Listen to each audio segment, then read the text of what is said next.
Le bilan sur la prévention des risques d'épidémie et de pandémie au Cameroun est satisfaisant.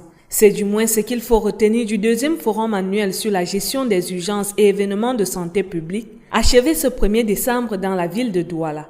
Depuis à peu près 4 ou 5 ans, nous n'avons pas eu d'épidémie de choléra au Cameroun, alors qu'on a eu le choléra dans la plupart des pays voisins. Nous n'avons pas eu de méningite au Cameroun, alors que, notamment en 2017, on a eu une grosse épidémie de méningite qui a menacé le Nigeria à côté. Si on se rappelle le dramatique accident des Zika, on peut quand même voir que les services de santé se sont déployés à temps. Il y a eu des insuffisances, certes.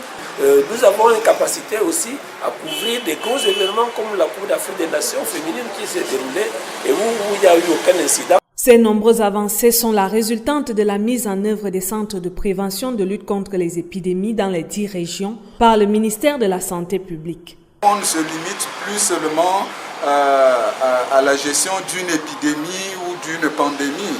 Les événements de santé publique couvrent un large spectre. On peut parler de glissements de terrain, de catastrophes naturelles, de cyclones, d'accidents, de voies publiques. Donc c'est un spectre qui est plus large et qui permet donc de couvrir toutes les circonstances dans lesquelles la santé de la population peut être menacée.